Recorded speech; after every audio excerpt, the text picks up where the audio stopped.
Alhamdulillahi Rabbil Alamin.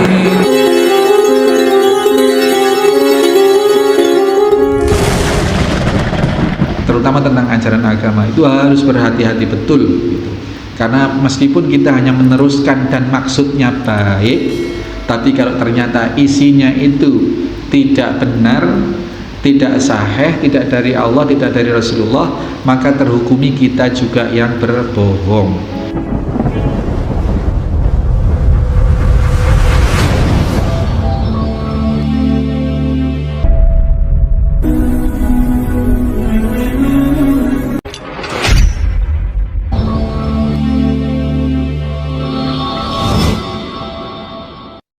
Bismillahirrahmanirrahim. Assalamualaikum warahmatullahi wabarakatuh. Innal hamdalillah nahmaduhu wa nasta'inuhu wa nastaghfiruh wa na'udzu billahi min sururi anfusina wa min sayyiati a'malina may yahdihillahu fala mudhillalah wa may yudlil fala hadiyalah. Asyhadu an la ilaha illallah wahdahu la syarikalah. Asyhadu anna Muhammadan abduhu wa rasuluhu la nabiyya ba'dah. Allahumma sholli wa sallim wa barik ala Muhammadin wa ala alihi wa sahbihi wa mawala. Sekali lagi, ketika kita sudah bersumpah atas segala sesuatu, terhadap sumpah kepada Allah atas nama Allah terhadap segala sesuatu, maka kita masih boleh untuk mencari-cari referensi lain untuk mengambil yang lebih baik dari itu. Jangan seperti cerita klasik itu, Pak. Naik kelapa di ketinggian, kelapa ketinggian 25 meter, Pak. Kita bayangkan kelapa itu kalau sudah tinggi itu, meskipun pohonnya besar, itu akhirnya jadi kecil, Pak. Di atas, sampai di atas ada apa? Angin yang kencang sekali. Hampir-hampir kelapa ini hampir putus. Kalau jatuh dia 25 meter, apalagi di bawah angin jatuhnya. Nauzubillah, wassalam kira-kira. Akhirnya dia bersumpah, ya Allah, demi Allah, demi namamu ya Allah, kalau aku selamat, kalau engkau selamatkan aku sampai ke bawah, aku akan motong sapi untukmu. Seperti itu. Akhirnya turun, sambil turun pelan-pelan, angin masih besar, Kak. Sudah dapat sepertiga dari atas, dapat 2/3 dari bawah. Nurunkan grade-nya, ya Allah, kalau sampai benar-benar aku akan belah kambing ya Allah. Sampai ke bawah, sampai ke tengah, ya Allah, belah ayam ya Allah. Terus turun, Pak, sampai ke bawah. Ya Allah, sesungguhnya Engkau maha besar, Engkau tidak butuh sapi, tidak butuh kambing, dan tidak butuh ayam. Akhirnya enggak nyembelih, Pak, akhirnya. Nah, ini bentuk sumpah yang dilarang. Ini semacam anekdot saja sebenarnya, anekdot, dan insya Allah nggak terjadi seperti itu. Tapi ini satu gambaran bahwa kecenderungan manusia seperti itu. Dikala berada dalam situasi yang sangat krusial, itu seolah-olah akan menghambakan diri sepenuhnya kepada Allah. Ketika cobaan itu sudah mulai longgar, dia mulai lupa. Cobaan lagi longgar, lupa. Cobaannya sudah hilang, wassalam. Ya Allah, bukankah Engkau tidak butuh ibadahku? Bukankah Engkau tidak butuh sholatku? Maka aku tidak sholat, ya Allah. Ini parah, Pak. Memang Allah kan kita ketahui, Allah itu tidak butuh dengan manin. Dalam tasyakuran haji dikatakan, wa man kafara, barang siapa yang mengingkari kewajiban berhaji itu, ya, walillahi 'alan nas hijjul baiti man istata'a ilaihi sabila. Diwajibkan oleh Allah Subhanahu wa taala kepada segenap manusia untuk melakukan perjalanan ibadah haji bagi yang mampu. Wa man kafara, dan barang siapa yang ingkar,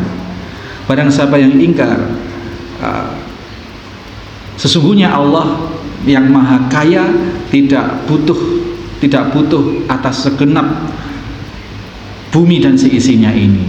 Jadi ini merupakan satu bentuk jawaban dari Allah Subhanahu wa taala, tidak hanya dalam hal berhaji, dalam hal ketakwaan apapun diperintahkan oleh Allah, ya bentuk perintah itu semua istato'a, sesuai batas kemampuan. Sholat kalau tidak mampu berdiri ya sambil duduk, puasa kalau mampu, kalau nggak mampu ya sudah bisa ditangguhkan, dibayar di hari yang lain atau membayar fidyah. Seperti itu, la yukallifullahu nafsan illa wus'aha. Tidaklah Allah itu membebankan suatu perkara kecuali sebatas kemampuan. Yuridullahu bikumul yusra wala yuridu bikumul usra. Sesungguhnya Allah itu sungguh menginginkan kemudahan bagi kalian dan Allah tidak menghendaki kesulitan bagi kalian. Ini secara umum perintah-perintah Allah itu disifati istato'a, sebatas yang dimampu. Tapi batasnya bukan batas bawah, Pak, harus batas atas, batas maksimal gitu. Pas waktunya puasa atau waktunya sholat aras-arasan dikit tidak berangkat gitu.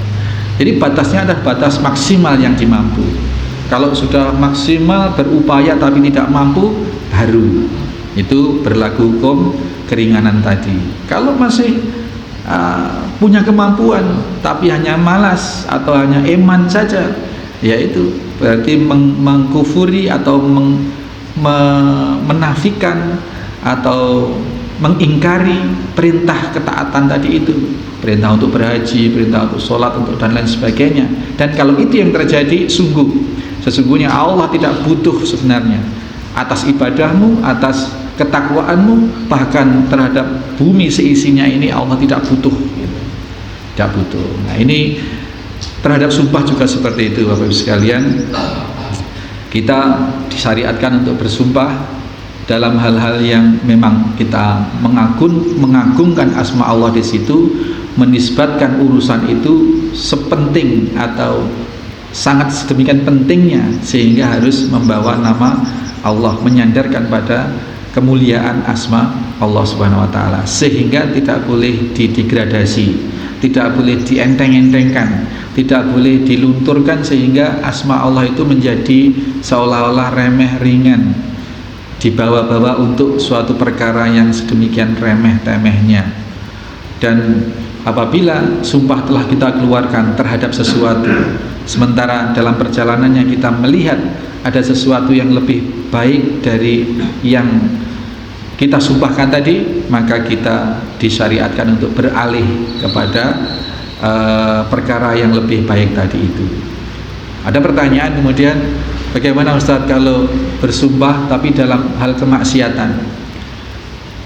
Oh, saya nanti kalau lulus ujian saya akan datang ke mbah itu membawa sesajen misalnya, ini dalam kemaksiatan.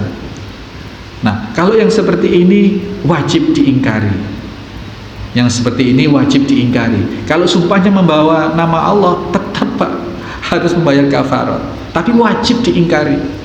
Wajib diingkari dan membayar kafarat. Kafaratnya bukan karena itu perkara itu dibenarkan oleh syariat, tidak, tetapi kafaratnya karena sudah membawa nama Allah. Wallahi, kalau saya nanti begini, saya akan, ya negatif lah, yang negatif. Nah, wallahi dalam hal negatif seperti ini wajib tidak ditunaikan. Tetapi juga wajib karena sudah membawa asma Allah tadi, membayar kafarat.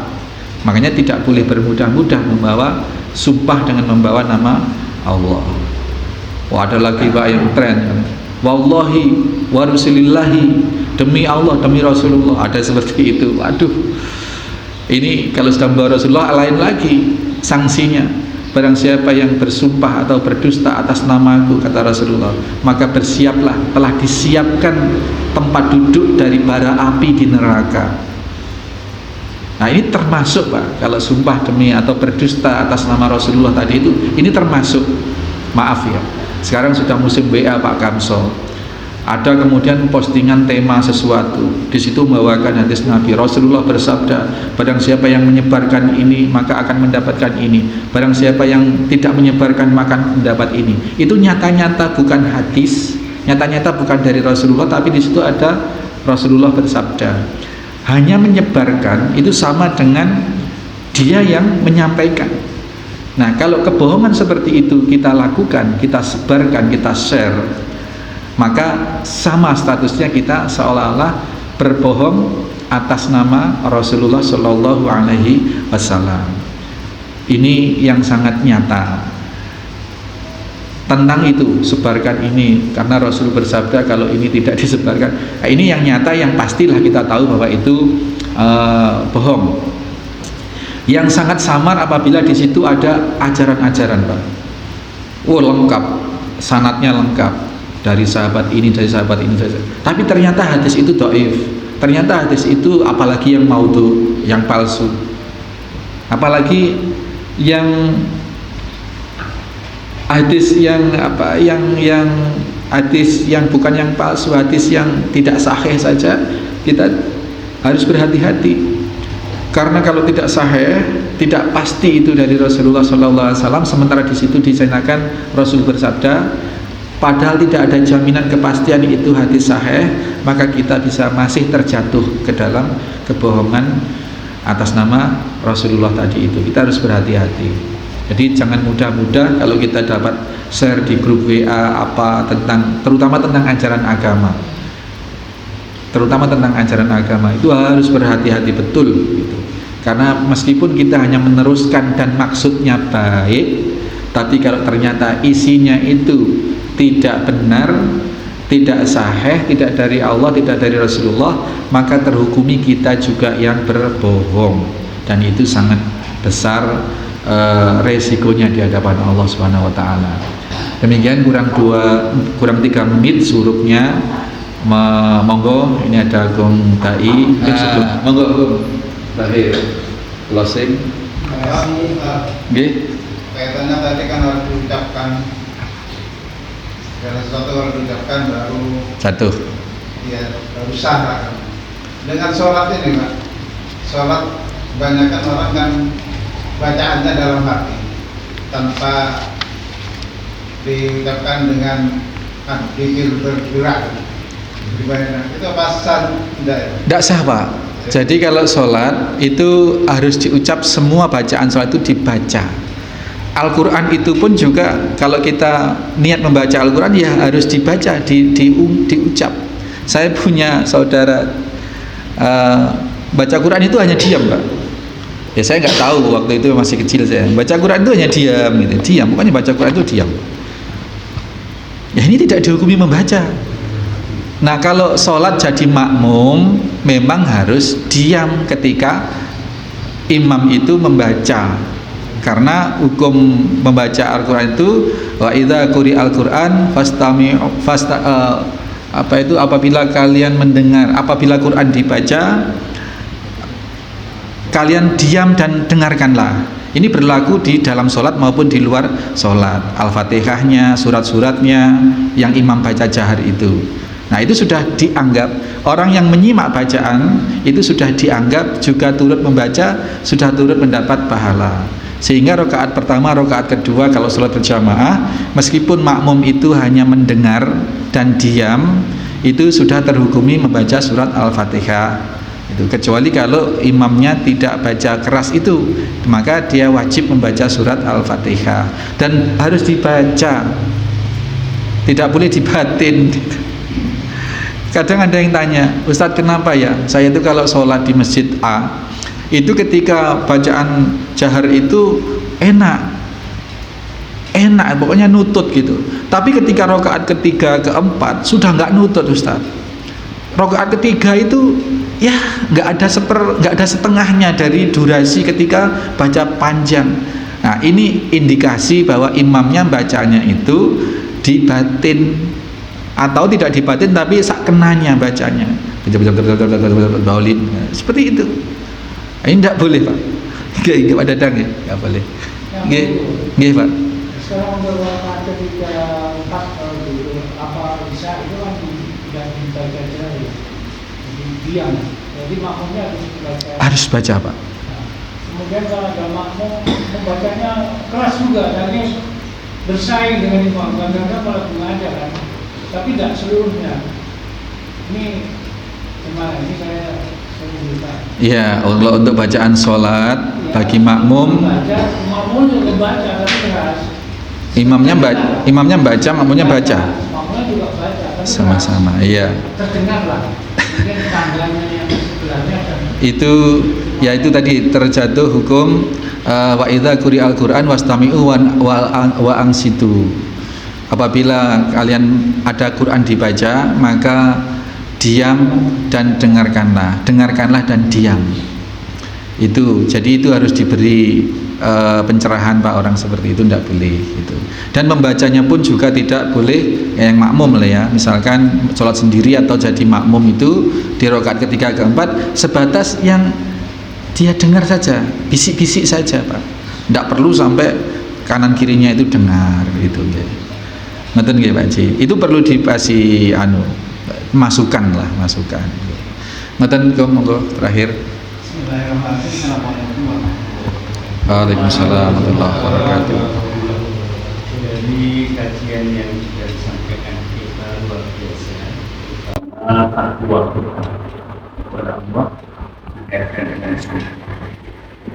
Dalam kehidupan sehari-hari gampang kita jumpai risiko dari sumpah yang sudah dijelaskan tadi.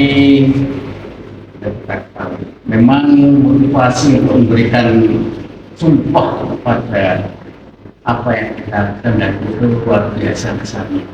Sebab itu hati-hati dalam menjalin ketakwaan dan bersumpah. Sehingga kalau memang sudah jatuh sumpahnya dengan ketentuan-ketentuan yang sudah ada. Oleh sebab itu sekali lagi pelajaran yang kita terima hari ini untuk kehidupan sehari-hari, untuk bersumpah berhati-hati dan mudah-mudahan kita digolongkan orang-orang yang senantiasa mendapatkan hidayah, baik hidayah ilmu dan hidayah taufik untuk bisa menjalankan amanah dengan sebaik-baiknya. Wassalamualaikum warahmatullahi wabarakatuh. Waalaikumsalam warahmatullahi wabarakatuh. Kita akhiri habis sekalian dengan satu pengharapan apa yang kita kaji kali ini benar-benar bisa mendatangkan tadi itu hidayatul ilm dan hidayatul taufik. Subhanakallahumma wa bihamdika asyhadu alla ilaha illa anta astaghfiruka wa atubu ilaik. Assalamualaikum warahmatullahi wabarakatuh.